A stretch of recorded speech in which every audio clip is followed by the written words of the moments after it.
Assalamualaikum warahmatullahi wabarakatuh. Halo semuanya, perkenalkan nama saya Riznia Agustin dengan NIM 222100033. Saya merupakan mahasiswi semester 4 di Prodi Pendidikan Bahasa dan Sastra Indonesia di kampus IKIP Siliwangi, Kota Cimahi. Hari ini saya akan membahas bahan ajar mengenai teks berita. Langsung diikuti saja ya pada teks. Sebelum masuk ke materi, alangkah baiknya kita melihat dulu standar kompetensinya ya. Di sini tertulis standar kompetensinya yaitu mengungkapkan informasi dalam bentuk tulisan. Lalu ada capaian pembelajaran, yaitu 3.1 menelaah struktur dan kebahasaan teks berita.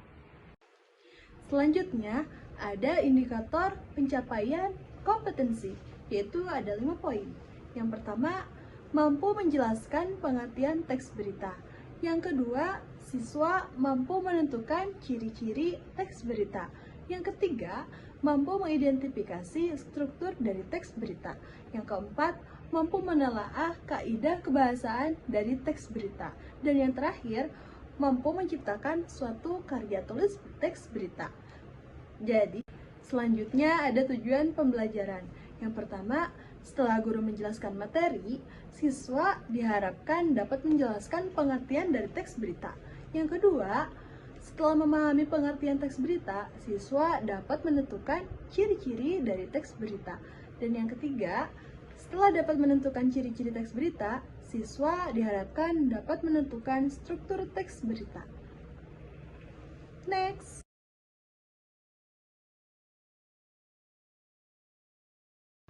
Nah, di slide selanjutnya kita akan membahas tentang materi ajar. Jadi, materi yang kita ambil adalah materi teks berita. Teman-teman pasti sering mendengar apa itu teks berita.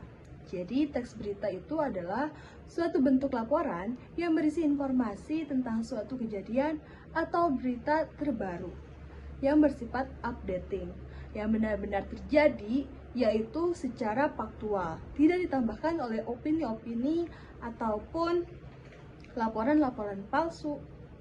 Nah, berita ini layak diupdatekan atau layak dilaporkan ketika berita itu mempunyai human interest atau membuat manusia itu tertarik akan berita tersebut, seperti berita bencana alam, berita virus corona, dan lain-lain.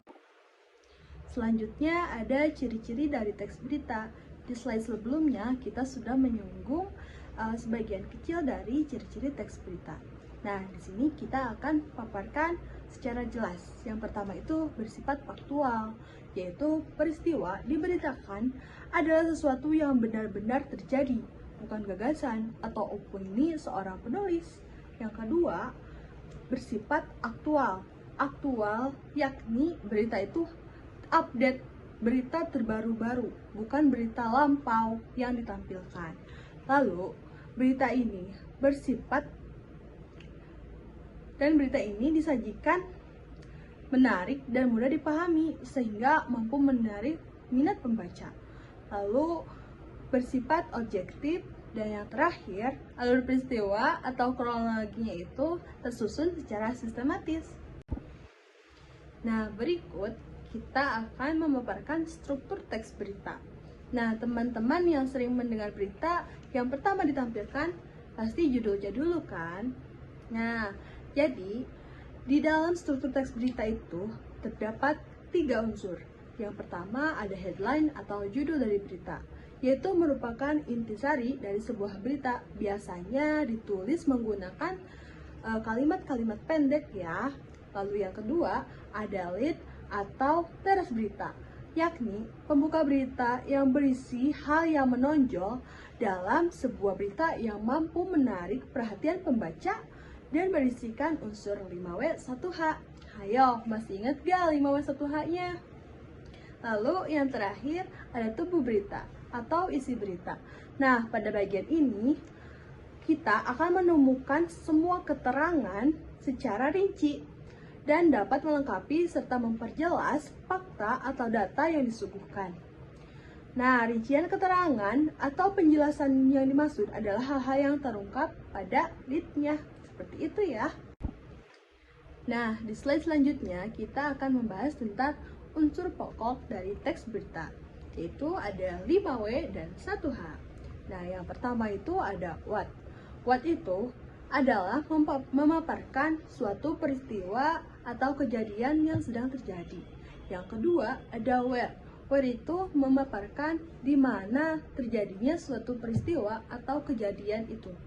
Lalu yang ketiga ada when. When itu memaparkan waktu terjadinya suatu peristiwa. Lalu ada who. Who merupakan pemaparan pelaku yang terjadi dalam berita tersebut.